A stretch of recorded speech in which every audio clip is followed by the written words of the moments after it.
He left her for being infertile. 6 years later, he saw her pregnant, and a little girl with his eyes cleaning the floor. 6 years ago, Oliver Hale sat across from his wife Catherine at their marble kitchen island in silence. The kind of silence that wasn't born of peace, but of something already broken. The evening sun filtered through the tall windows of their luxury Manhattan apartment, casting a warm light on cold surfaces. It should have felt like home, but it didn't. Not anymore. He had rehearsed his words all afternoon, pacing his office, rewriting the script in his head over and over. But when the moment came, he didn't use any of the carefully chosen phrases. Instead, he looked her in the eyes and said flatly, "You can't have children. This isn't the life I signed up for." Catherine blinked, barely moving. Her hands were wrapped around a mug she hadn't sipped from in 20 minutes.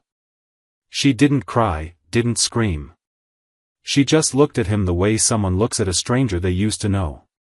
She had gone through every medical test, every consultation, and every humiliating question. The diagnosis had been difficult, but she had accepted it with quiet strength. She thought he would stand with her. She thought love was stronger than biology. But Oliver was a man ruled by legacy. Business, wealth, bloodlines, everything in his world was built on the illusion of control and continuation. He had always envisioned a son to carry the name, a picture-perfect family to match his empire. Without children, he saw their future as a dead end. A failure. And failures didn't belong in his world. "I'm sorry," he added, though his tone lacked warmth. "I need to move on. I can't waste years waiting for something that won't happen." She didn't ask him to stay. She didn't beg. She had seen the moment coming, even if she had prayed she was wrong. That night, he packed his things. No argument. No breakdown. Just a door closing on 7 years of marriage. Oliver left like a man leaving a hotel room, without attachment, without regret. Or so he believed. What he didn't know, what neither of them knew in that moment, was that Catherine was already pregnant. She found out 2 weeks later, alone in a bathroom with a cheap pregnancy test shaking in her hands. At first, she thought it had to be a mistake. But 2 more tests confirmed it. A miracle, the doctor later called it. 1 in 10,000 odds.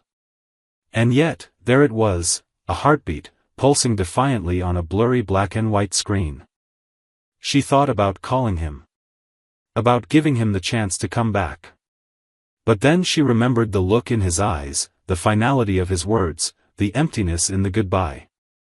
He hadn't left because of her diagnosis, he'd left because he saw her as broken. And someone who sees you as broken doesn't deserve to witness your strength. So she told no one but herself. And the child growing inside her. Catherine didn't have time to mourn.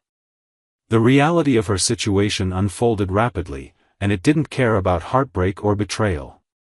She moved out of their apartment before the end of the month, taking only what she could fit in 2 suitcases and a few cardboard boxes. The rest, the designer furniture, the jewelry, the wedding photos, she left behind. None of it belonged to her anymore. Not really. She used what little savings she had to rent a tiny 1-bedroom apartment in Queens. It was small, with creaky floors and water stains on the ceiling, but it was hers. Quiet, modest, and separate from the world she had just left. Her pregnancy was difficult from the beginning. The doctors warned her that the chances of complications were high. She was underweight, under stress, and alone. Still, she showed up to every appointment, hands gripping her coat tightly, never allowing herself to miss a checkup no matter how tired she was. She couldn't afford a car, so she took buses, often standing in the freezing cold or summer heat for long stretches. There were times when she fainted from exhaustion, when she threw up in public bathrooms, and when she cried herself to sleep from pain. But she never gave up. She found work cleaning offices at night. It paid poorly, but it was under the table and flexible, which meant she could survive and keep her pregnancy hidden. She didn't want questions. She didn't want pity. She wanted control, no matter how fragile. Sometimes, she'd work until 3 in the morning, her legs swollen, back aching, nausea pressing against her ribs, then sleep for a few hours before starting all over again. She kept the ultrasound pictures tucked into a worn envelope at the bottom of her drawer, like a secret prayer. Each time she looked at them, she reminded herself, "You're not doing this for him. You're doing this for her." When the time came, labor was long and painful. She delivered in a public hospital, alone, with no family or friends waiting in the hallway. But when the nurse placed the baby in her arms, a tiny girl with thick brown hair and deep brown eyes, Catherine knew she would go through all of it again in a heartbeat. She named her Sophie, a name that had lived in her heart for years, unspoken. Sophie meant wisdom. It felt right, like her daughter had arrived not just with innocence, but knowing more than the world gave her credit for. The first year was the hardest. The baby woke up every 2 hours. Formula was expensive. Diapers even more so. Catherine learned how to stretch every dollar, how to turn rice and beans into a week's worth of meals, how to shop with coupons, how to clean her entire apartment using vinegar and baking soda because she couldn't afford cleaning supplies. She returned to work just 6 weeks after giving birth, leaving Sophie with an elderly neighbor who agreed to watch her for a few hours a day. But as Sophie grew, so did their bond. Catherine talked to her constantly, not just baby talk, but real words, complete thoughts. She wanted her daughter to grow up hearing strength, not silence. By the time Sophie was 2, she could speak in full sentences. By 3, she was asking questions no one expected from a toddler. She was sharp, observant, and kind, always watching her mother with wide eyes full of wonder and empathy. Catherine often brought her along to cleaning jobs when she couldn't find someone to watch her. Sophie didn't complain. She followed her mother around offices, homes, and storefronts, watching how she scrubbed, how she worked with focus and care. One evening, when she was barely 4, she tugged on Catherine's sleeve and asked, "Mama, can I help?" At first, Catherine laughed. But Sophie insisted. She grabbed a tiny sponge and mimicked her mother's movements with shocking precision. That day, Catherine realized something both beautiful and heartbreaking: her daughter wasn't just watching. She was learning. About resilience. About sacrifice. About how to survive in a world that had offered them so little. Still, Catherine tried to shield her as much as she could. She told her bedtime stories every night, filled with magic and wonder. She created a tiny world in their cramped apartment where fairy lights glowed and handmade paper stars hung from the ceiling. On weekends, they went to the library and read books together for hours.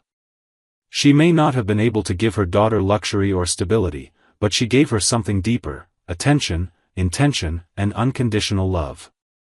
Sometimes, late at night, when Sophie was asleep, Catherine would sit at the edge of her small bed and touch her daughter's forehead gently, whispering things like, "You're enough," and "You're going to be more than this." She wasn't sure if Sophie could hear in her dreams. But she hoped something would stick, that the words would root themselves somewhere inside her and grow strong, even if life stayed hard. By the time Sophie was 6, she was already mature beyond her years. She still had the soft cheeks of a child, but in her eyes was a quiet understanding that even adults often lacked. She never asked why they didn't have a car, why they couldn't buy new clothes, or why Catherine sometimes skipped dinner. She simply took her mother's hand in hers and helped mop a little faster. And through it all, Catherine never spoke Oliver's name aloud again. Not out of anger, but out of necessity. He had erased himself. And in the space he left behind, she had built a life, fragile, imperfect, but fiercely alive. Oliver Hale had no reason to suspect that anything about this particular Thursday would be different. His schedule, as always, was tightly packed: meetings with international investors in the morning, a board call over lunch, and then a short, unplanned visit to one of his company's satellite offices in Brooklyn to finalize a last-minute contract. It was supposed to be quick. In and out. A formal handshake, a signature, and then back to his world of sleek offices and private cars. He barely registered the details of the building when he arrived. It was a modest structure by his standards, too plain, too narrow, with the smell of cleaning chemicals lingering in the halls and the buzzing of old fluorescent lights overhead. He hated inefficient lighting, but it was a temporary stop, barely worth his attention. His assistant trailed behind him, murmuring updates about stock trends and pending approvals, but Oliver wasn't listening. His mind was elsewhere, preoccupied with an upcoming merger that had the potential to double his market position in Europe. He walked with the confidence of someone who expected the world to make room for him, eyes forward, shoulders straight, unaware that the most important moment of his life was waiting just a few steps ahead. As he turned the corner into a wide hallway near the executive conference room, something on the floor caught his attention. A small figure crouched low, scrubbing the tile with exaggerated determination. At first, he barely looked, just another maintenance worker, likely someone's underpaid child dragged along for the day. But as he passed, the girl glanced up. Their eyes met. And he stopped walking. She couldn't have been more than 6 or 7. Her hair was dark brown and long, tucked behind her ears in loose waves. Her hands were covered in bright yellow cleaning gloves that looked far too big for her tiny wrists. And her eyes, those unmistakable brown eyes, froze him where he stood. They were his eyes. His mother's eyes. Eyes that had stared back at him in the mirror every morning of his life. The recognition hit him with such force that he actually felt his chest tighten. He turned to face her fully, stunned into stillness, but before he could speak, someone else stepped into view. A woman emerged from a nearby supply closet, her belly round beneath a loose shirt, her posture tired, her hands carrying a bucket of water. She looked up casually, expecting to see no one of consequence, and then her gaze locked on his. Her entire body went rigid. It was Catherine. Pregnant. Pale. Older. But unmistakably her. And in the split second that followed, Oliver felt time collapse around him. Every breath left his lungs in a single sharp exhale. The hallway blurred. The sound of his assistant's voice faded behind him. Catherine stood frozen. She hadn't seen him in over 6 years. Not in person. Not in photos. She had avoided every article, every news segment, every mention of his name. And now here he was, towering in front of her in a tailored blue suit, looking at her like he'd just seen a ghost. Oliver opened his mouth, but nothing came out. He looked from her to the girl, then back again. It was obvious. The shape of the child's face. The tilt of her chin. Her eyes. His eyes. He stepped forward slowly, his voice barely a whisper. Catherine? She didn't answer at first. Her throat worked around silence. Then, with barely a breath, she said his name. Oliver. He crouched down in front of the girl, the motion unpracticed, stiff, as if his body didn't remember how to do it. He stared at her for a long moment before speaking. Why are you cleaning the floor? The girl looked up at him without fear or hesitation. I'm helping my mom, she said simply. She's tired. Her voice was soft, but full of clarity. She wasn't embarrassed. She wasn't unsure. She was explaining a fact that, to her, needed no justification. Oliver looked back up at Catherine. She was staring at him, tears forming slowly in her eyes but not yet falling. Her body trembled with effort to hold herself together. She's mine? He asked, already knowing the answer. Catherine nodded once, her lips parting as if she might speak, but the words never made it out. Instead, she bent down and pulled her daughter gently toward her, holding her close. Sophie, she said, brushing the girl's hair away from her face, this is someone I used to know. Sophie looked at her, then back at Oliver. You look like me, she said, studying his face. And then Catherine said nothing more. She couldn't. Her voice broke in her throat, and tears finally spilled down her cheeks as she held her daughter close. She wasn't crying from weakness, or regret, or even pain, it was something more complicated. A wave of everything she had carried alone for years suddenly catching up to her in one unbearable moment. Oliver remained on his knees, staring at them both, the weight of what he'd lost settling into his bones. He didn't know yet what to say, what to ask, or what to fix. All he knew, in that moment, was that the life he had built without them was nothing compared to the one he had unknowingly abandoned. The air in the small storage room was thick with unspoken words.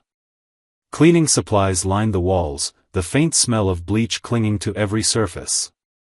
A single dim bulb buzzed overhead, flickering occasionally, casting uneven light over the cracked linoleum floor. Catherine stood near the doorway, one hand protectively resting on her pregnant belly, the other gently placed on Sophie's shoulder. Oliver sat on an overturned plastic bucket, elbows on his knees, eyes fixed on the floor like a man trying to piece together a shattered version of reality. No one spoke for a long time. The silence wasn't awkward, it was heavy, like the room itself had been waiting for this conversation for years. Outside, muffled voices from the office buzzed in the background, a sharp contrast to the fragile stillness between them. When Oliver finally raised his head, his expression was unreadable. It wasn't the face of a confident businessman or a man used to power. It was someone stripped bare. "She's mine," he said, more to himself than to Catherine. "I knew it the second I saw her eyes." Catherine didn't flinch. She looked at him with a mixture of exhaustion and strength, the kind you earn from surviving heartbreak with no one to witness it. "Yes," she said quietly. "Her name is Sophie." He repeated the name in a breath. "Sophie. How old is she?" "6, Catherine answered. "She was born a few months after you left." That hit him harder than he expected. He leaned back slightly, inhaling sharply. "So when you told me you were pregnant, you didn't want the child," she said, cutting in gently but firmly. "You made that clear. I wasn't going to beg you to stay. You told me I was broken, Oliver. And then you walked away. You didn't ask if there was a chance. You didn't wait." He opened his mouth to defend himself, but closed it again. What could he possibly say? That he was scared? That he thought walking away was logical? The excuses felt hollow before they even reached his lips. Instead, he asked, "Why didn't you tell me again later? After she was born?" Catherine's jaw tightened. "I thought about it. Many times. But I knew you'd moved on.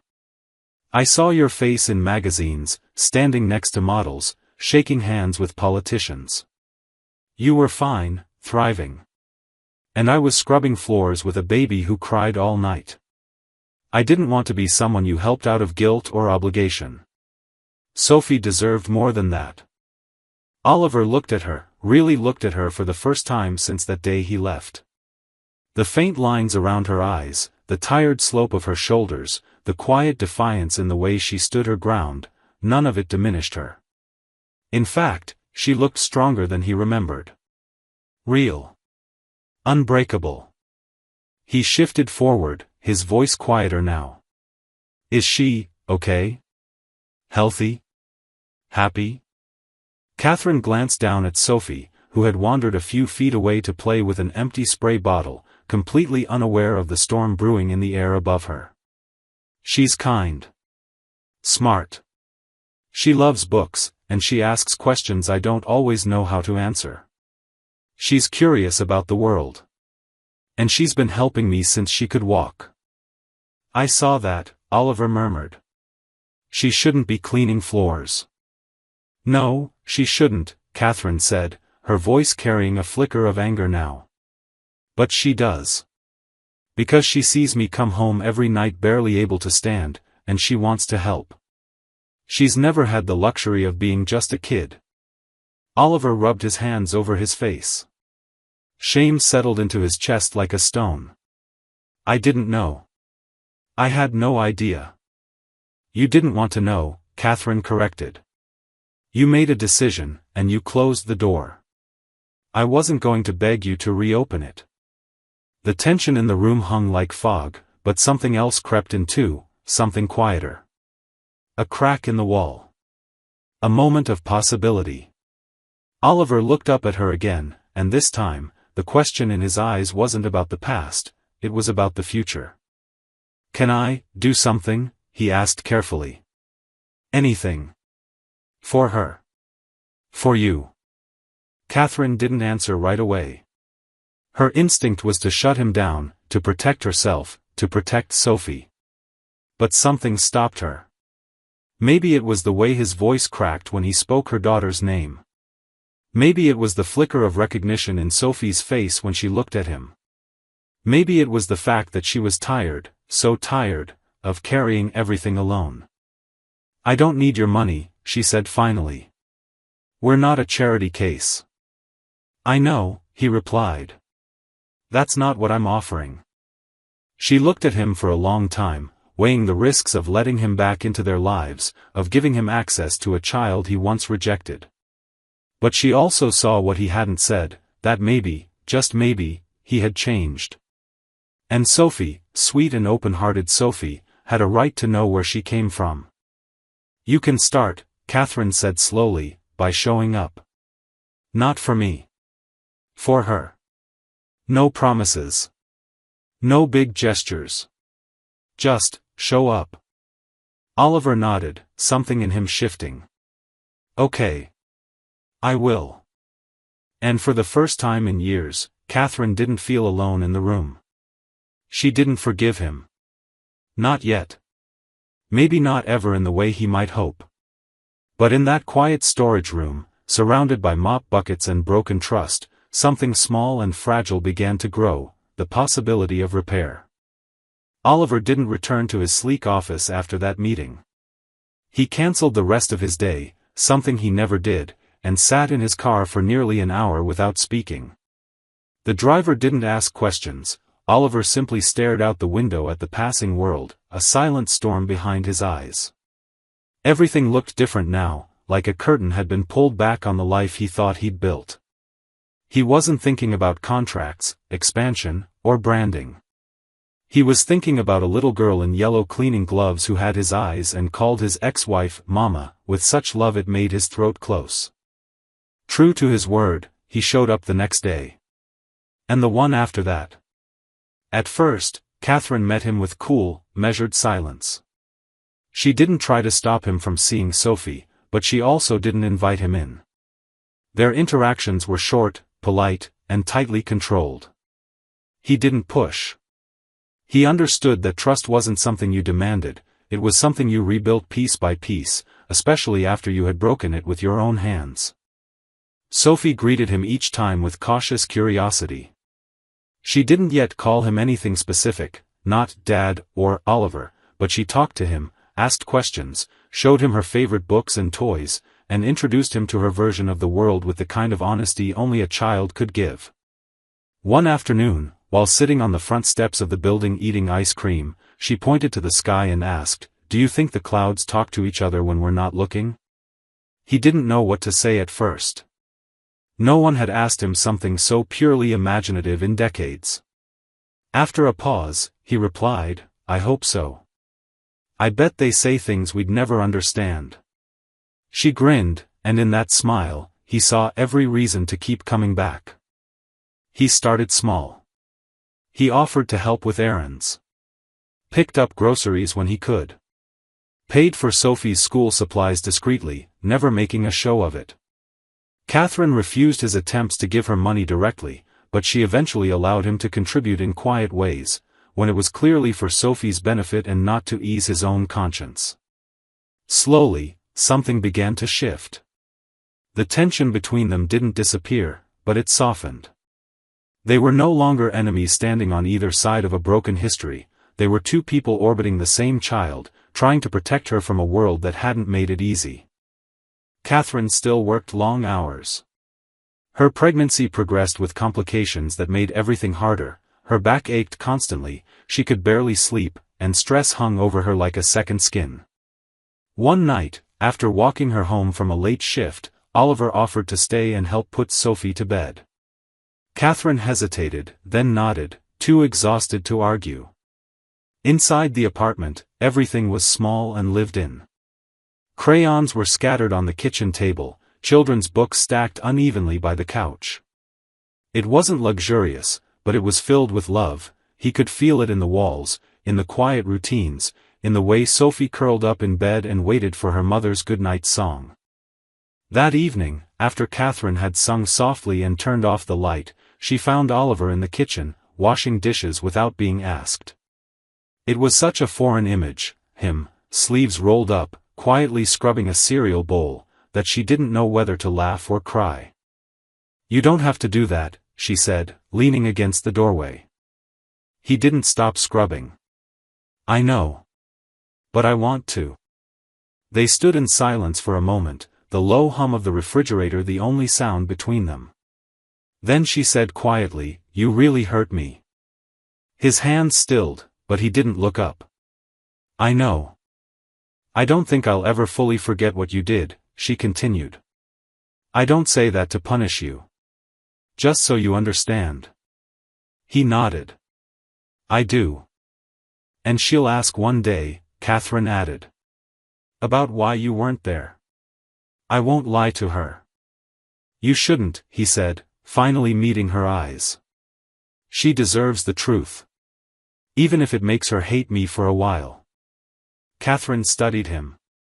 There was no trace of the man who had once walked away from her like she was a problem to be solved.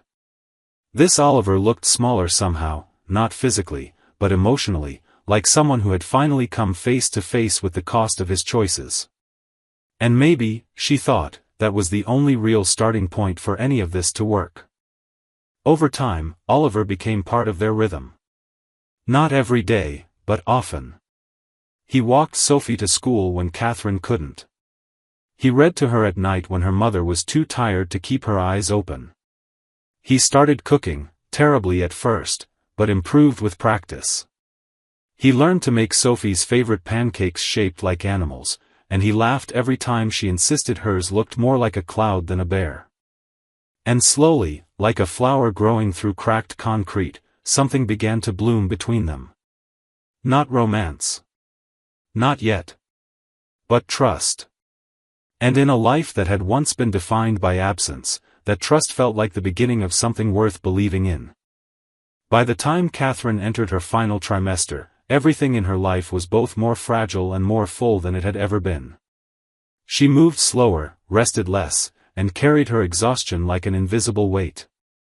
Yet for the first time in years, she wasn't carrying it alone. Oliver had integrated himself into their days with a quiet persistence that didn't ask for praise or recognition.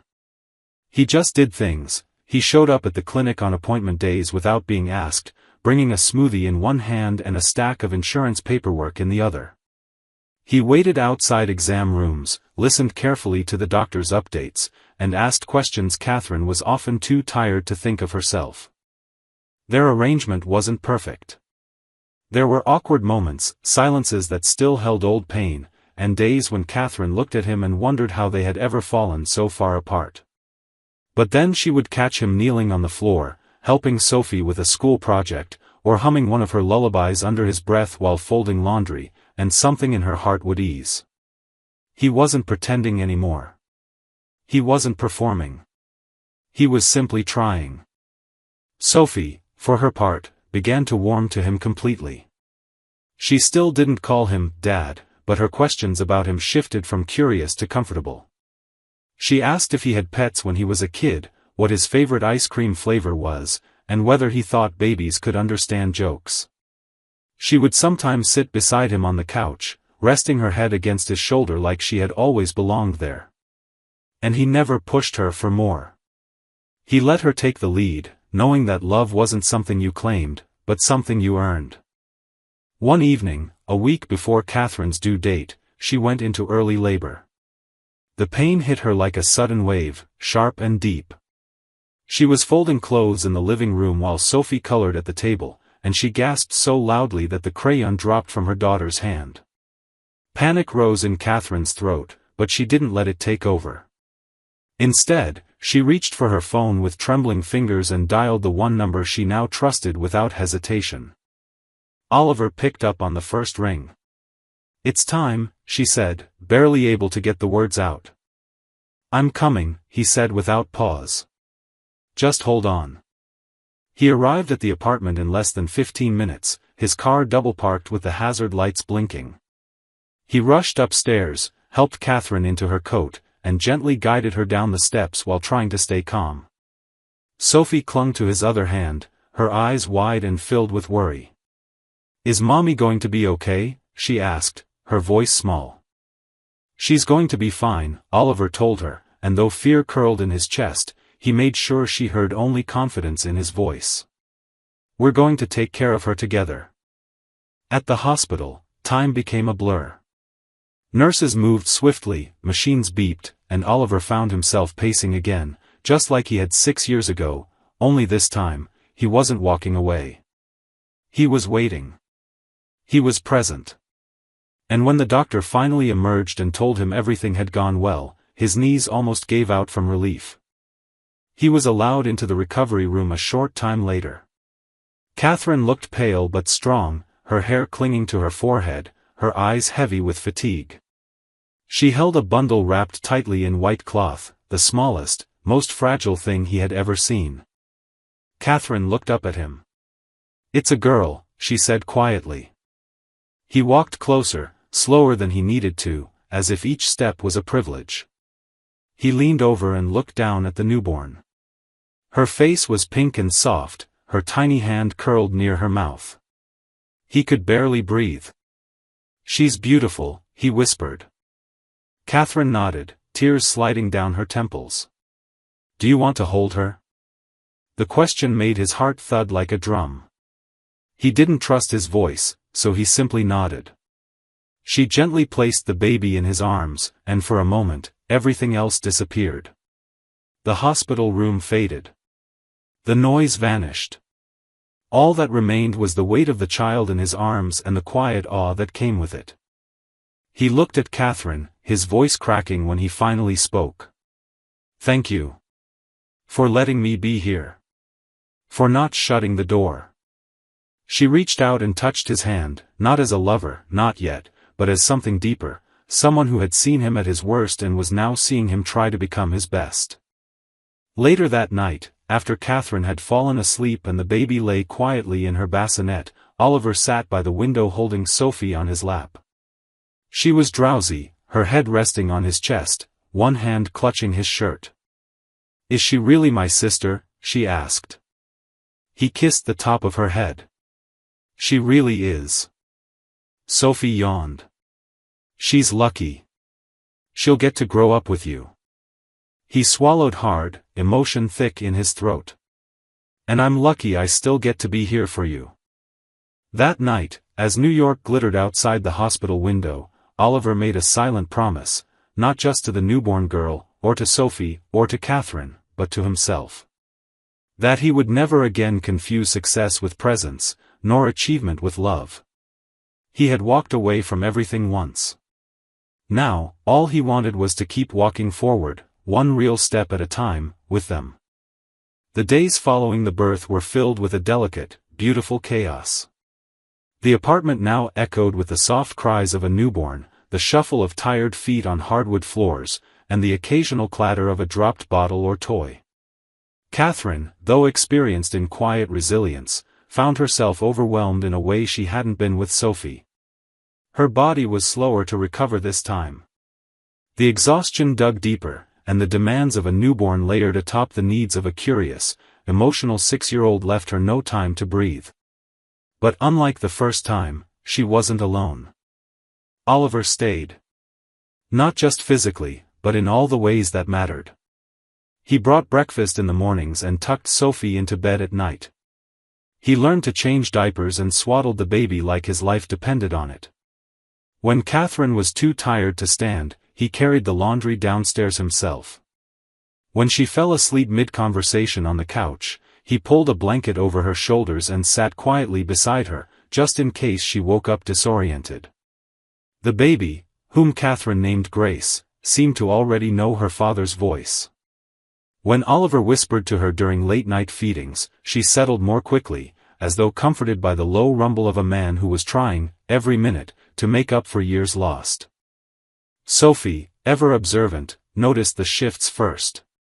She saw how Catherine smiled more, how the tension in her shoulders eased, how laughter returned in small bursts, especially when Oliver accidentally spilled formula all over his shirt and panicked like a rookie. She began calling him Dad one morning without warning.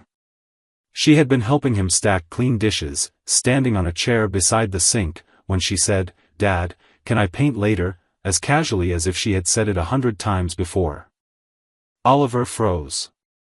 The dish in his hand trembled just slightly, and he turned to her slowly, searching her face. "What did you call me?" he asked, not out of disbelief, but out of fear that he had imagined it. Sophie glanced up at him, a bit confused. "Dad," she repeated. "Is that okay?" He knelt down, drying his hands on a towel, and looked her in the eyes. "It's more than okay," he said, barely able to speak. "It's the best thing anyone's ever called me." From that moment forward, something solidified. Their dynamic began to evolve, not just as individuals surviving, but as a unit becoming something whole. The apartment started to feel less like a stopgap and more like home. Oliver even moved in officially 2 months later, after Catherine agreed it no longer felt like he was just visiting. They rearranged the furniture together, cleared space in the closet, and repainted the bedroom walls a soft warm gray. It wasn't grand or luxurious, but it was theirs. Catherine still kept a part of herself guarded. Forgiveness, she told him once, wasn't a gift given easily.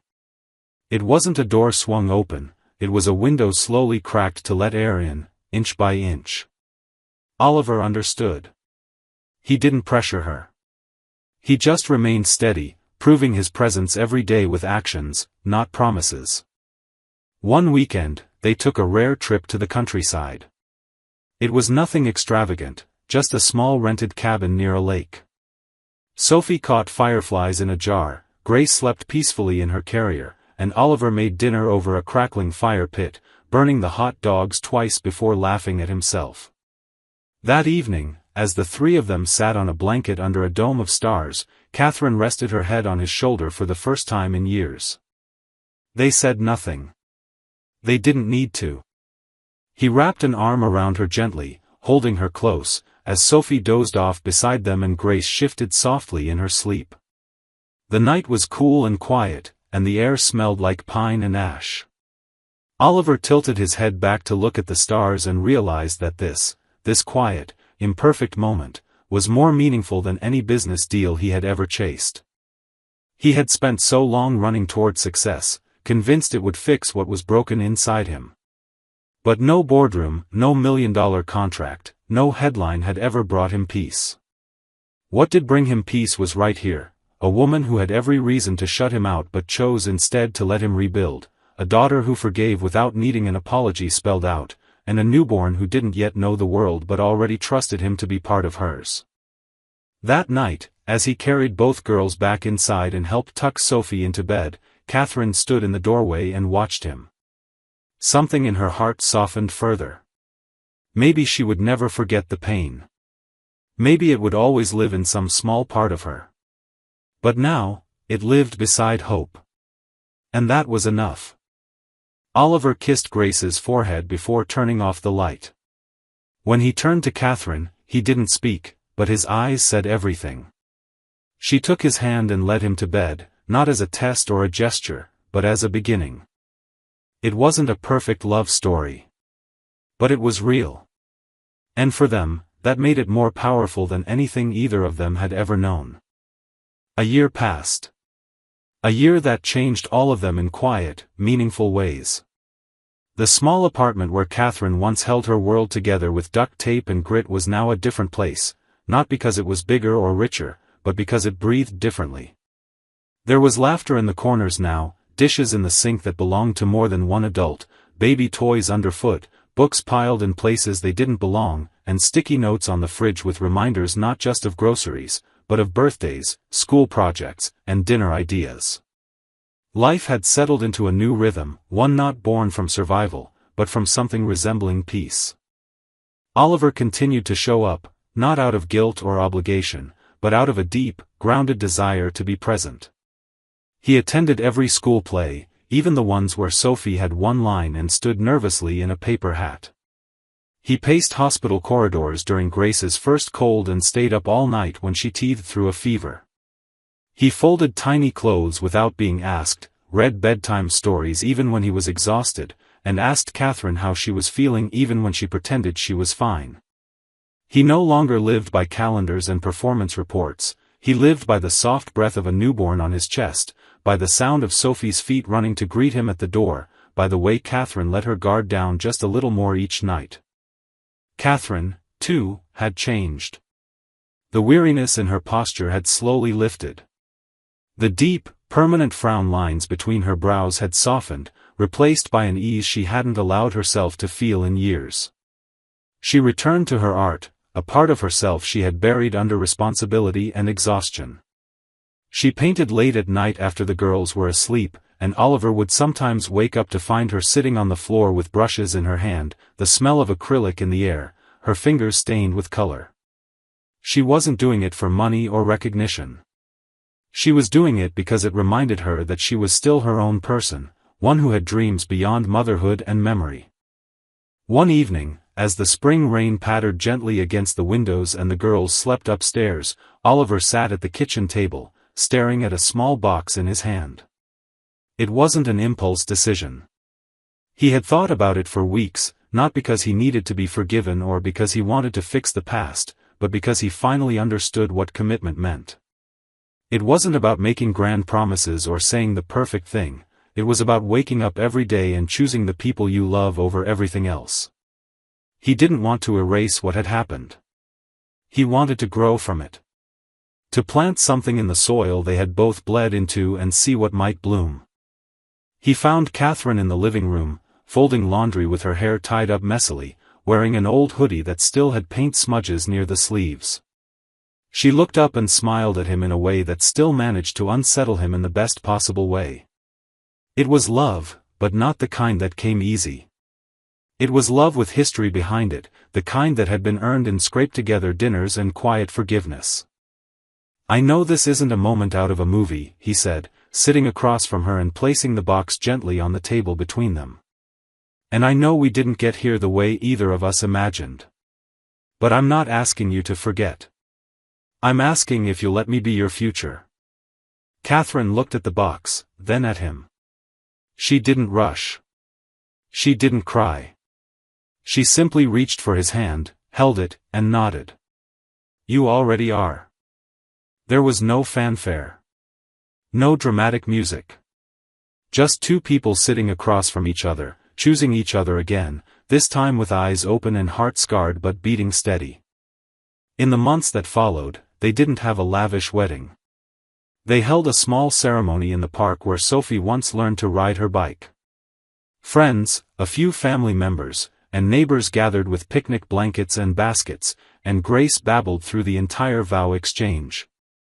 Sophie stood beside them, holding the rings and grinning from ear to ear, proud in the way only a child who feels deeply can be. As Oliver read his vows, he looked at both girls and said, "I promise that no matter where life takes us, I'll never walk away again. I'll stay. I'll show up. Even when it's hard. Especially when it's hard." Catherine's vows were simpler, but no less powerful. She said, "We built this from nothing. And I've never loved anything more." They signed the papers on a picnic table, kissed while Grace cried in the background, and danced slowly under a tree without music while Sophie twirled in circles around them.